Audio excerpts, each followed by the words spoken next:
करते हैं today's quotes के साथ। अगर कुछ बेहतरीन चाहिए तो खुद को बेहतर बनाना पड़ेगा और उसमें हेल्प करेगा तुम्हारा भाई। शुरू करते हैं आज की class. Number system class number 7। आज पढ़ेंगे हम डिविजिबिलिटी रूल्स, विभाज्यता। तो देखो यार, अगर लास्ट के 2 डिजिट 4 से भाज्य हैं तो वो संख्या क्या होगी? 4 से भाज्य होगी, 4 से भाज्य होगी। अगर किसी संख्या के लास्ट 3 डिजिट 8 से भाज्य हैं तो वो संख्या 8 से भाज्य होगी। जैसे एग्जाम्पल देखते हैं। जैसे एग्जाम्पल देखो, मैंने एक नंबर लिया है क्या, 61,512। अगर इसका यूनिट डिजिट देखें लास्ट तो ये 2 है, यानी कि 2 से डिविजिबल है, 2 से भाज्य है। अगर इसको थोड़ा और देखें, इसके लास्ट 2 डिजिट देखें, इसके 2 डिजिट देखें तो 4 से भाज्य है, तो ये भाज्य है, यानी कि संख्या 4 से विभाजित है। अगर इसके लास्ट 3 डिजिट देखें, 512 जो कि 8 से विभाज्य होगी, हाँ होगी।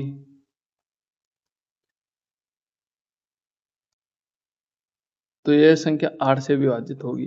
अगर इसके लास्ट 4 डिजिट, इस संख्या के अगर लास्ट 4 डिजिट 16 से भाज्य होंगे तो संख्या सारी कोई भी हो, आगे इसके कितने नंबर हो, ये 16 से भाज्य होगी। ठीक इस प्रकार 2 के पावर में चलती है। आगे चलते हैं। ये हो गया 5 की। अगर लास्ट का डिजिट 5 से भाज्य है, किसी भी संख्या का लास्ट का डिजिट 5 से भाज्य है तो वो संख्या पूरी क्या होगी? 5 से विभाजित होगी। और अगर अंतिम 2 डिजिट, किसी संख्या के अंतिम 2 डिजिट 25 से भाज्य हैं तो वो पूरी संख्या 25 से भाज्य होगी। अगर लास्ट के 3 डिजिट 125 से, अगर लास्ट के 3 डिजिट 125 से भाज्य हैं तो वो कंप्लीट संख्या 125 से विभाजित होगी।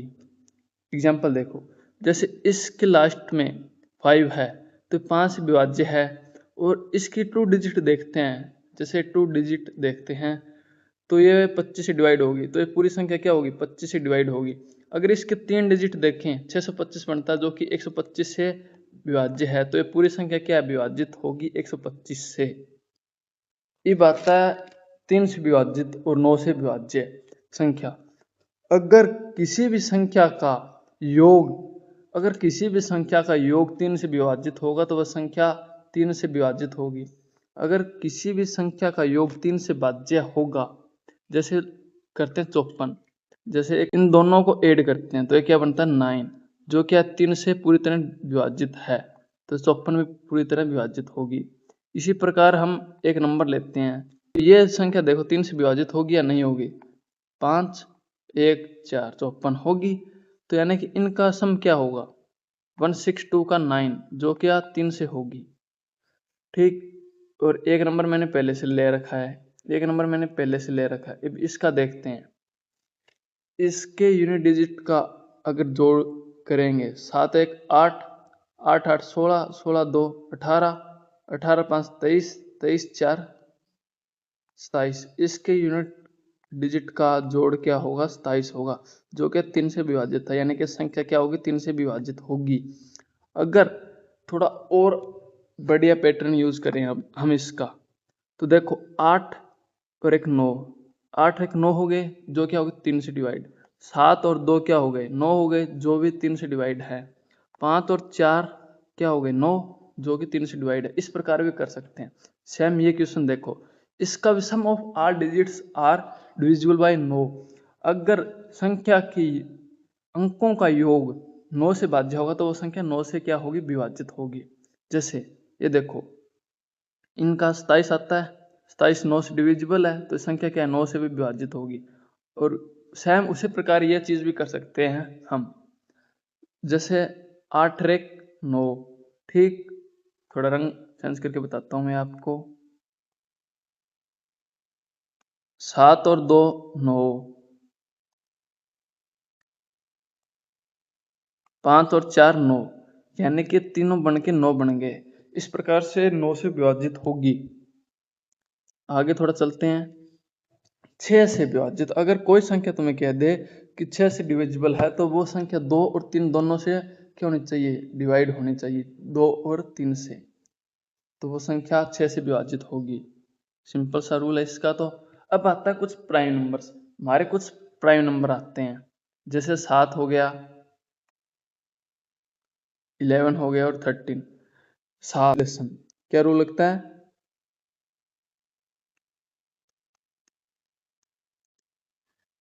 आवर्ती, जिसे बोलते हैं आवर्ती टाइप, मतलब क्वेश्चन बनते हैं। आपने कभी रूल सुना होगा कि इसके यूनिट डिजिट को 2 से गुणा करके, जैसे एक संख्या लेते हैं 14, 21, अगर आपको पता करना है 7 से डिवाइड है तो इसके एक डिजिट, लास्ट डिजिट को 2 से गुणा करके इस रिमेनिंग में से घटाना होता है -2, तो ये हो गई 140, यानी कि ये 7 से क्या है, विभाजित है। ये क्यों आया, इसमें लगता ओसिलेशन रूल। जब देखते हैं जैसे 7 की टेबल होते हैं, 7, 14, 21, तो 21 को हम क्या लिख सकते हैं, 2 × 10 + 1। ये देखो, ये 2 का मल्टीपल होगा और +1 है, तो ये यहाँ से माइनस हो जाएगा, माइनस हो गया यूनिट। तो इसको 2 से गुणा करेंगे, माइनस यहाँ करेंगे, तो ये क्या हो जाएगा, 0। तो 63 हो गई। लेट देखो, यहाँ से ये यूनिट नंबर लेना है, इसको 2 से मल्टीप्लाई करना और इसको माइनस करना यहाँ पे, तो ये कितना बन गया, 70। सेम ओसिलेशन रूल 11 में भी लगता है, 11 में भी सेम ओसिलेशन रूल लगता है। 11 को तोड़ेंगे तो ये क्या होगा, 1 × 10 एंड ये क्या आएगा, +1। तो कोई भी संख्या है, जैसे 121 नंबर लेते हैं हम, इसको 1 से गुणा करना है और माइनस यहाँ करना है, जो इसका मल्टीप्लाई फैक्टर होता है ये। तो जो नज़दीक की 10 के नज़दीक की लेना है हमें, कोई भी संख्या उसमें तोड़ के देखना है इस टाइप से। तो 1, तो अगर देखें 1331 जैसे है, ठीक, लास्ट डिजिट को 1 से गुणा करना है और इधर आके क्या करना है, माइनस। तो 1 से गुणा करेंगे, ये कितना बचेगा, 132। इसको फिर 1 से करेंगे 2, यहाँ पे 11 बच गया। इसी प्रकार से 11 का चलता रहेगा आगे। इसी प्रकार 13 का देखते हैं। इसको अगर तोड़ें हम, इसको अगर आप तोड़ो, 13 को आप ये लिख सकते हो क्या, 10 के करीब देखना है पहले इसका नंबर, 13 दूनी 26, 13 तिया 39। तो हम इसका ये लेते हैं मल्टीप्लाई फैक्टर, ठीक। इसको क्या लिख सकते हैं, 3 × इसको लिख सकते हैं हम, हो गई 13 का देखते हैं, जैसे 13, 26, 13 तिया 39, 39 को हम लिख सकते हैं 4 × 10 एंड -1, ये लिख सकते हैं हम। तो मल्टीप्लाई फैक्टर क्या है इसका, 4 हो गया, और ये माइनस है तो आगे प्लस आ जाएगा। तो जैसे कोई संख्या लेते हैं 169, ये इसका यूनिट डिजिट, लास्ट डिजिट है, उसको हम 4 से गुणा करेंगे और माइनस है तो यहाँ पे प्लस कर देंगे। 9 चौके 36, 16 और 9 चौके 36, इन दोनों को ऐड कर देंगे, 6 दूनी 12, 1, 3, 2, 5, 52। इस प्रकार यह 13 का डिविजिबिलिटी हमें पता चल जाएगा। थोड़ा आगे चलते हैं। अगर कोई भी संख्या 6 नंबर्स की संख्या है, अगर कोई भी 6 नंबर्स की संख्या है, जैसे ये, तो इनका 3-3 का पेयर बनाते हैं, 3-3 का पेयर बनाते हैं इनको, फिर राइट साइड पेयर को लेफ्ट साइड से माइनस करते हैं। अगर वो संख्या 7, 11 और 13 किसी से भी डिवाइड हो गई तो वो संख्या आपकी क्या होगी, 7, 11, 13 से डिविजिबल होगी। जैसे ये हो गया 456 - 123, क्या बनता है इसका, 333, जो कि 7 से डिविजिबल नहीं है, तो संख्या भी 7 से डिविजिबल नहीं होगी। इसी प्रकार इसमें भी चलते हैं, -1, 2, 3।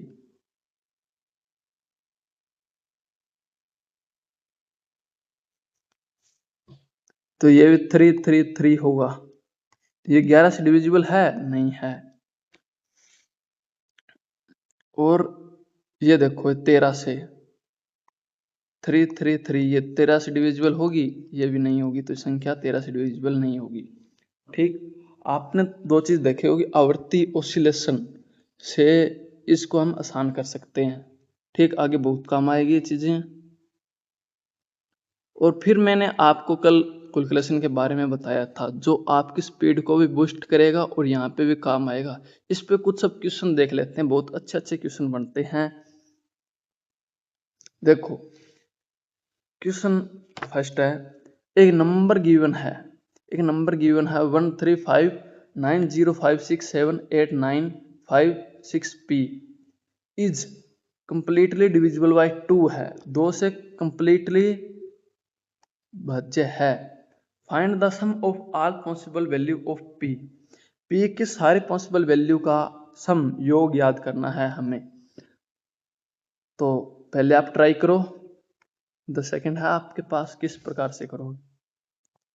देखो 2 से डिविजिबल लास्ट डिजिट देखना था हमें, तो हमें आगे वाले नंबर से कोई मतलब नहीं है, सिर्फ p की वैल्यू अगर 0 होगी तो वो डिविजिबल होगा, 2 होगी तो भी डिविजिबल होगा, 4 6 8 तो डिविजिबल होगा। अगर यहाँ पे 10 नहीं ले सकते, क्योंकि हमें लेना है एक ही नंबर और ये होगी 2 डिजिट, हमें एक डिजिट लेना है, तो ये तो नहीं ले सकते। ठीक, ये तो नहीं ले सकते। तो अब देखते हैं, इनका ऐड करना है, इनका सम करना है हमें।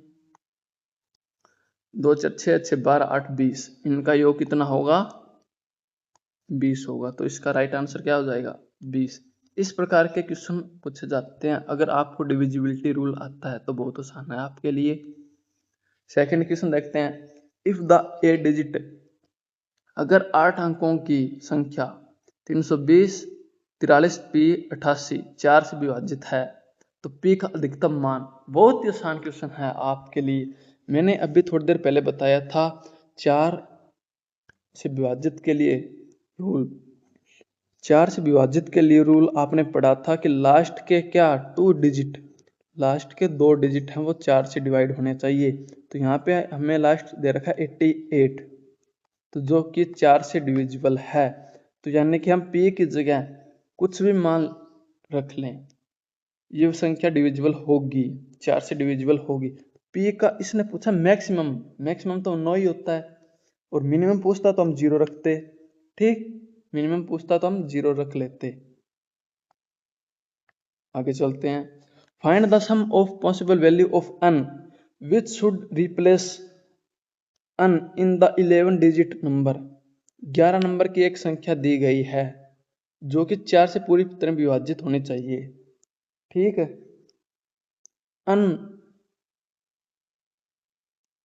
n के स्थान पर आने वाले सभी संभावित मानों का योग ज्ञात कीजिए जिससे संख्या 4 से विभाज्य हो जाए।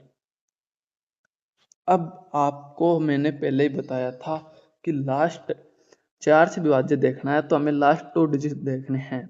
तो ये 2 डिजिट क्या है, n और 2 है। तो अगर इसकी जगह मैं 0 रखूं, n की जगह अगर मैं 0 रखूं तो क्या डिविजिबल होगी, नहीं होगी। अगर n की जगह 1 रखूं तो डिविजिबल होगी, यस। 2 रखूं तो 22 हो जाएगा जो कि डिविजिबल नहीं होगी। 3 रखूं तो डिविजिबल होगी, और 4 रखूं तो 42 नहीं होगी। और अगर यहाँ पे मैं 5 रखता हूँ, 5 रखता हूँ n की जगह, तो 52, 13 चौके 52, तो ये हो जाएगी। 6 पे नहीं होगी, 7 पे हो जाएगी, 8 पे नहीं होगी, 9 पे हो जाएगी। कितने पॉसिबल वैल्यू, 1 2 3 4 5, ये 5 बनते हैं। कौन कौन से, 1 3 5 7 और 9, इनको ऐड करना है। 3 और 1 4, 5 9, 9 और 7 16, 9 25, इसका राइट आंसर आ जाएगा 25, क्योंकि इन सबको ऐड करना है। अगर आपको डिविजिबिलिटी रूल याद हो गए हैं तो इस प्रकार के क्वेश्चन आपको आसान लगेंगे। थोड़े और एडवांस लेवल के क्वेश्चन देखते हैं आगे। इफ द 8 डिजिट नंबर, ये है 51, 88, 3p 47 is divisible by 9, then maximum value of p। भाई बहुत अच्छा क्वेश्चन है, ठीक, बहुत अच्छा क्वेश्चन है। इस प्रकार के क्वेश्चन को मैं सेकंड मेथड से, जो मैंने आपको एक दूसरे से काटने वाला बताया था, डिजिट से डिजिट काटने वाला बताया था, तो इस संख्या लिख लेते हैं 5 1 8 8 3 p 4 7। यहाँ देखो 8, यहाँ पे देखो थोड़ा कलर चेंज करके दिखाता हूँ मैं आपको। 8 और एक 9, ये तो 9 से डिविजिबल हो गया। यहाँ देखते हैं, थोड़ा अलग कलर चेंज करते हैं। 5 और 4, ये भी हो गया। अब इन तीनों का ऐड कर लेते हैं, इन तीनों को ऐड कर लेते हैं। किस किस का? 8 + 3 + 7 + p, वो क्या होना चाहिए? 9 से डिविजिबल होना चाहिए। 7 3 10 और 18, ये भी डिविजिबल हो गया, ये भी डिविजिबल हो गया। तो p बच्चा, p का मैक्सिमम मान क्या हो सकता है? 9 ही हो सकता है।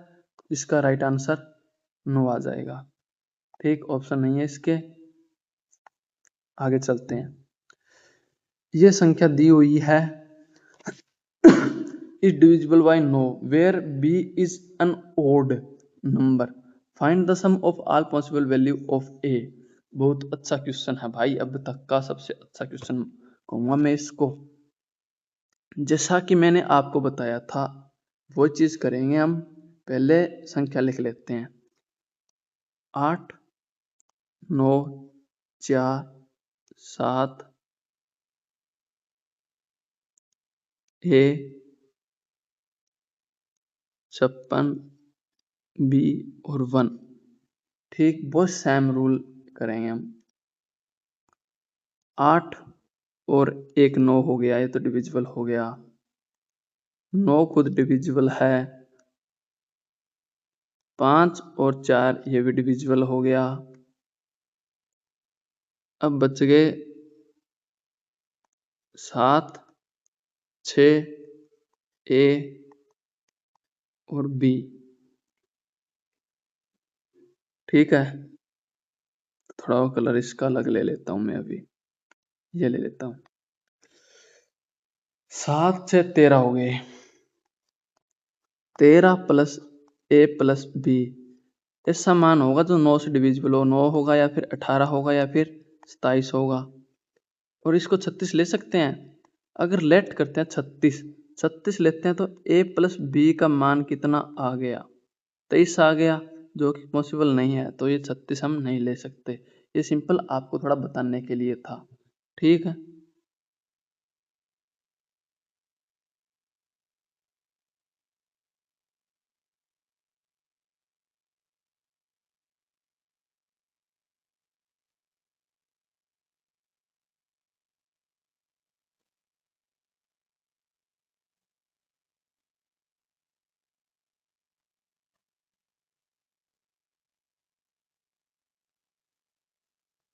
इसको थोड़ा रफ कर लेते हैं, ये चीजें थोड़े पहले रफ कर लेते हैं। 36 तो नहीं होगा यहाँ पे इसका मान, इनमें से कोई होगा। तो अब देखो इसके दो पॉसिबिलिटीज बनेंगी। a + b = 9 भी नहीं हो सकता, तो 18 होगा, या तो 5 होगा, या फिर a + b कितनी होगी?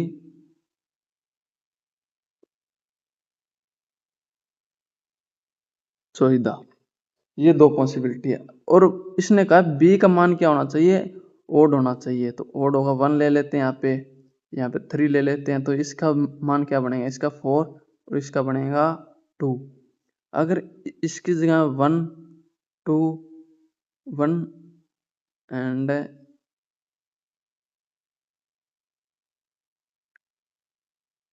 1 लें तो ये 13 आ जाएगा। ये देखो 13 आ जाएगा, जो कि मुश्किल है। इसका अगर 3 लें तो ये 11 आ जाएगा, वो भी मुश्किल है, नहीं ले सकते 3 भी। तो इसका 5 लेते हैं, 5 लेंगे तो एक वैल्यू क्या आएगी 9, और अगर इसकी वैल्यू हम 7 लेते हैं तो ये क्या आएगा 7, और अगर इसकी वैल्यू 9 लेते हैं तो इसकी वैल्यू 5 आएगी। 3 मान ये हो जाएंगे, 2 मान ये हो जाएंगे, इन दोनों को ऐड करेंगे, 4 2 6, 9 6 15, 5 20, 7 27, इसका राइट आंसर आ जाएगा 27। बताओ कैसी लगी आपको ये क्लास, कैसी लगी आपको ये क्लास? अगर आपको ये क्लास अच्छी लगी तो आप चैनल को सब्सक्राइब और शेयर कर सकते हैं।